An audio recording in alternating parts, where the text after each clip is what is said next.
What was promised to be a red wave has ended up being barely a pink tint. With Raphael Warnock winning the Georgia runoff, a race that was left undecided after last month's midterm elections, the Democrats now hold an outright majority in the US Senate.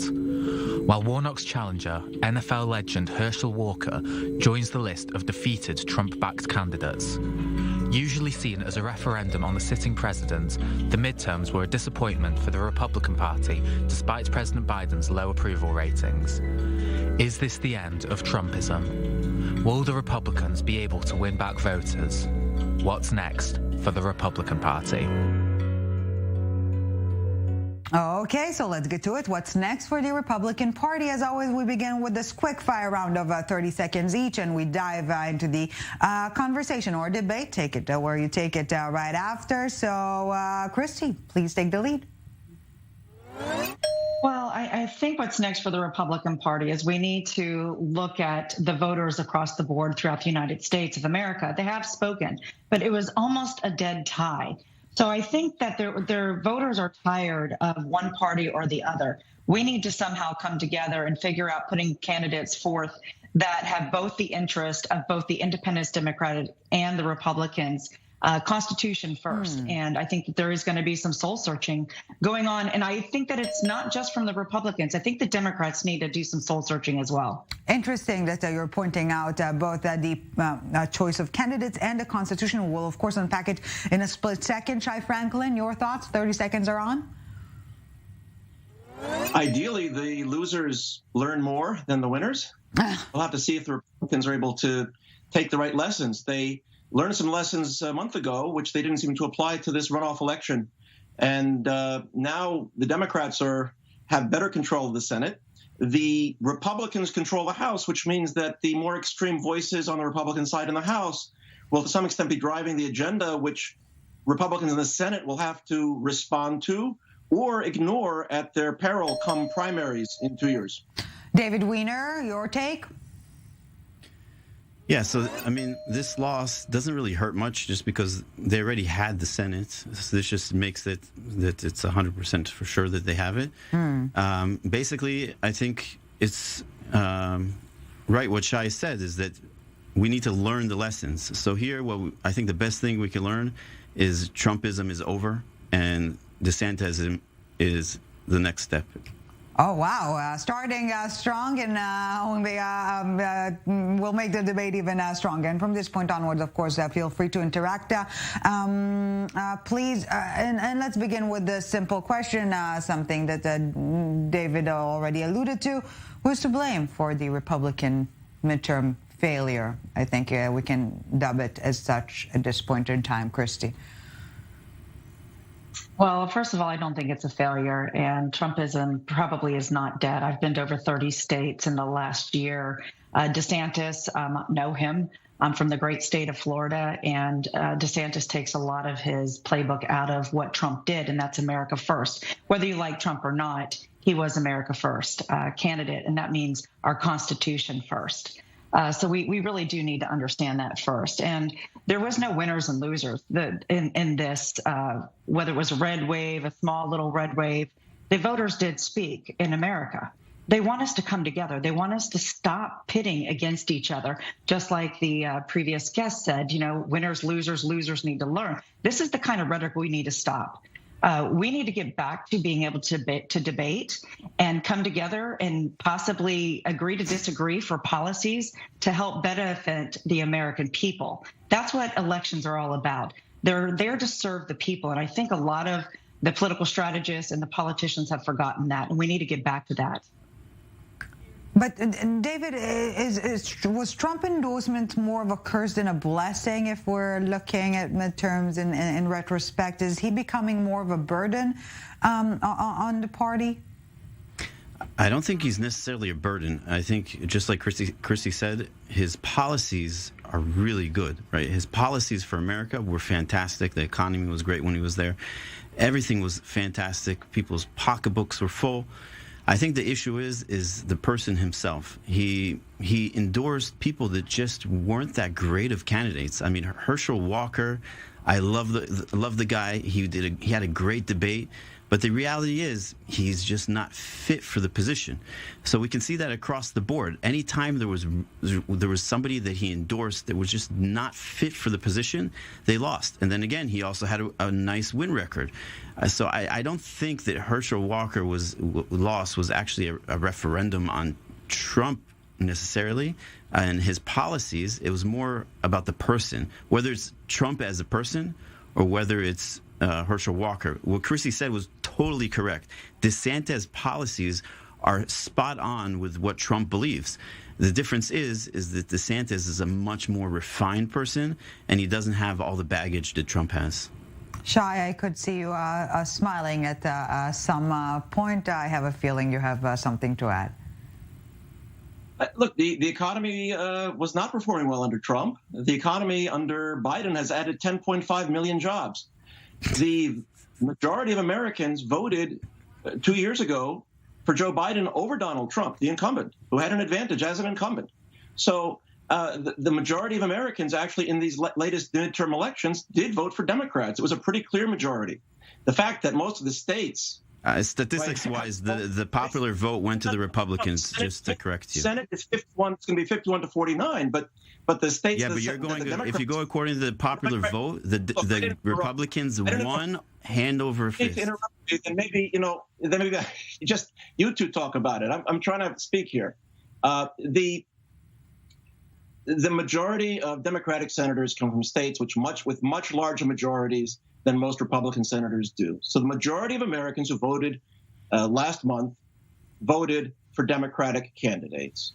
The abortion decision by the Supreme Court, the Dobbs decision, we know had a significant factor in getting women and many other people out to the polls to vote against Republican candidates. Only single women. Not women, but only single women.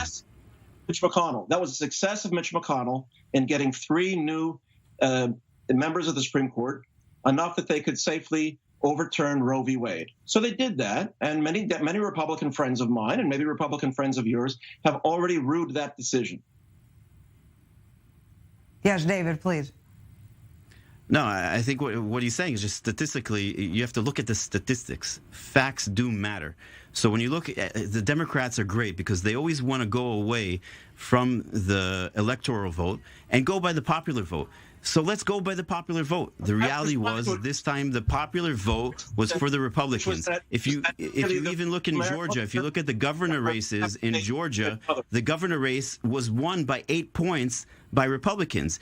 In Florida, it was won by 20 points. I mean, the wins that the governors were getting across the U.S. were huge wins for the Republicans. And if you look at Florida specifically, Florida has a huge amount of snowbirds, and those snowbirds are going to go vote in New York. They're going to go vote in Michigan. They're going to go and vote in Pennsylvania for somebody like this. Yes, Shai, we couldn't hear you, so please, if you can start from the top, the floor is yours.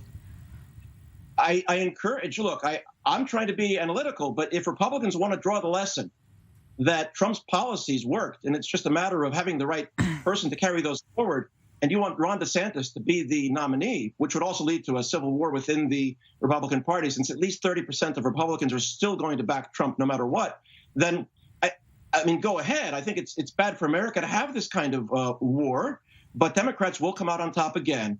Biden is running for re-election in 2 years. Regardless of his popularity rating, his candidates won. He's the first president in almost 90 years to increase Senate seats in a midterm election. No Democrat lost their re-election for Senate this time around. This was supposed to be a red wave. It's not a pink anything. It's a blue step forward. So again, if you draw the wrong lessons, this is all in Please, Christie. First and foremost, let's really look at the facts here. In Georgia, since that's what the main topic is, Warnock got 51% of the vote. Herschel Walker got almost 49% of the vote. This is not this huge blue wave that this guy wants to, perpetrate out there. And consistently throughout all of the races, throughout whether it was the Senate or whether it was in the House, there were very small margins. There's just a couple of exceptions on that. The bottom line is the American people are... Oh, we seem to have lost connection with Christie. Hopefully we can restore restore the connection soon. David, do you believe the Georgia race is going to be, to an extent, a Republican shifting point, if you will, between hardline Trump loyalists and those who simply want to move on? Look, Shai is correct. There are Trump loyalists. No matter what, they'll vote for Trump. But that's only if he actually runs. So I don't think he'll run it as a lot of people are talking about him running as an independent. He won't run as an independent because he knows that guarantees that he won't win. And he does not like to lose. He hates to lose, and we all saw it when he lost the previous election. And we see it now that he's worried that he will lose the primaries to DeSantis. That's why he started attacking DeSantis before DeSantis even announces that he's going to run. And then he went and announced that he's running for president, and there's a lot of time until anybody else is going to jump into the game, at least 6 months. Christie, I can see that the connection with you has been restored. Please continue. Thank you. This was not a wave on either side. This was a referendum from the American people saying they want to have unity. It is time to stop with the party politics. This is not us against them. We are all Americans, and it's time that the Democratic Party come back from the leftists, from the far left center. It's time that the conservatives come over and we start doing policies that are for America first. And to be very clear, 6 incumbent Democrats were beat by the Republicans. So we can sit there and banter back and forth, but at the end of the day, both parties need to take a long, hard look at the mirror. They both need to reflect. They both need to understand that they need to listen to the American people, that they don't work for one side or the other. If the Democrats won, Warnock needs to bridge the gap and bring over that 49% that did not vote for him. That is not a win. It is a split state. And by the way, Georgia, pretty much every single seat was won by the Republican Party except for Warnock's seat. They had a sweep there. So it's time that both the Democrat and the Republicans understand that they need to work for the people. They need to come together and they need to stop this infighting. Shai, in the 10 seconds we have left for this part of the debate, is Georgia a blue or red state now? Obviously, we'll continue right after the break. You call it purple, but look, Republicans were supposed to win 50 to 60 House seats. They were supposed to win 5 Senate seats. It's a major disaster for the Republicans. Democrats did great. Fine. That's not a wave. But I said it's not. I didn't say it's a blue wave, but it's certainly not the red wave that should have been. Which means this was the opportunity for Republicans to move forward, and instead they moved back. Yeah, well, Shai Franklin, David Wiener, and Christie Hutcherson, of course, you're staying with us. A quick break, and we're back with part 2 of the summit. Don't go anywhere. Welcome back to the summit. Still with us, Christie Hutcherson, Shai Franklin, and David Wiener. Thank you so very much for staying with us. But before we dive back into the conversation, let's take a listen to U.S. Senate Majority Leader Chuck Schumer.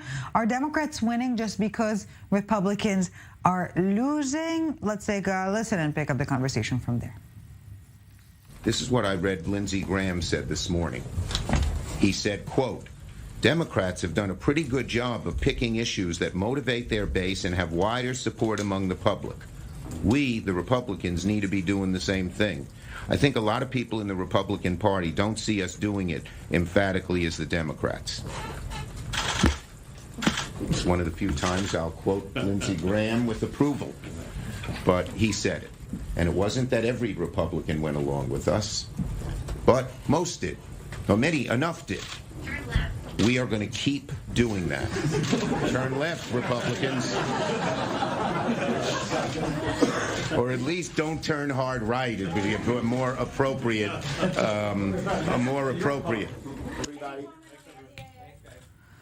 So let's get to it, even though you doubted the premise that Republicans might have lost. But did Democrats necessarily win? Another quick fire round of 30 seconds each, and we pick up the debate from there. David, take the lead, please. I think Democrats definitely didn't win. Republicans didn't win. I think Christie probably hit the nail on the head when she said that Americans are just sick and tired. And as somebody that also came from Florida before I moved to Israel, like, Florida has never been a red state. There was no reason for it to be a red state. From the population-wise, it shouldn't be a red state. And the counties that went red were all really strong Democratic counties. And the reason is because Ron DeSantis wasn't concentrating on being Republican. Shai Franklin, your thoughts? Look, everybody's watching the World Cup. You can win the World Cup by 1 point. You can win the World Cup by 1 point. Clearly, the Democrats won the Senate, and they were able to hold the House to within a very small majority for the Republicans. So, and there was a referendum in Kansas about abortion rights, and that the pro-choice team won that because people want to see that. They want to see rights for people and not restricted rights. So it's important we not get cocky. Democrats should not get cocky, but this round we won. Christie Hutcherson, your take? Well, this is first and foremost the first election since the redistricting and the 22 census. So that's first and foremost. We do need to look at that as well. Also, as far as the Democrats, there was no winner or loser in this. The Democrats didn't win. The Republicans didn't win. The American people are frustrated, and they want us to start working together. They want the politicians to work together. And again, Ron DeSantis, he does by policy and agenda. What's the best for the Floridians? What is the best for Florida, for the state of Florida? And that's how both the Democrat and Republican Party need to start looking at this. And Shai, I would like to start with you. Is the Senate breathing room, so to speak, going to embolden Democrats to get perhaps a bit carried away and get too progressive? The Democrats now have 51 seats. 2 of those seats are held by Senator Manchin and Senator Sinema, who are not going to support, for example, overturning the filibuster procedures so that the Democrats can win on a simple majority on certain issues. They're still going to have to work across the aisle, and it just means primarily judicial appointments will move faster.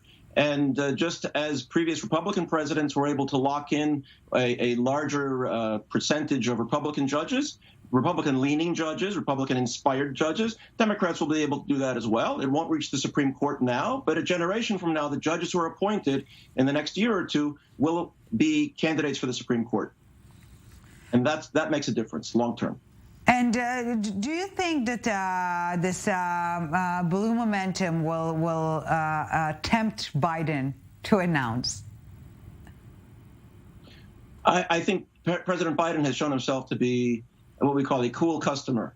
He is not driven by passions. He is not pressured by other people. You could agree with him, disagree with him, but I think he will take his time and he'll announce when it's appropriate. He wants to make sure his party is united. He doesn't want to look like he's taking too much of a victory lap now. He wants it to look like, and I think he really believes, that his focus is on the American people. Whether you agree that that's his focus or not, that's what he's going to try to portray. And David, you've touched upon the issue of the Georgia battleground case study, if you will. When we're talking about swing states, are we likely to see more or less ahead of 2024? What does the Georgia race tell us, if anything at all, ahead of 2024? I think from a presidential perspective, Georgia is not a swing state. It's definitely red. But you do have the swing states like Pennsylvania, Ohio, even Michigan, which are fantastic if Ron DeSantis runs, because you have huge amounts of snowbirds from there that will just go back and they will vote for him, and they will get their friends to vote for him because they know what he did for the people of Florida, because they're there for half the year. So the purple states should be turning red if Ron DeSantis is there. If Trump is there, I think it's a totally different ballgame. Christie, how do you see the bigger picture here? Well, first and foremost, I don't believe that Biden is going to be able to run for 2024. Even his own party questions his ability to continue to lead as the president of the United States. I do believe that if he did decide to run, if he makes it to 24, that he would not have a chance whatsoever to win. His policies will be of huge baggage for him. It'll be interesting to see what happens and plays out in the next couple years.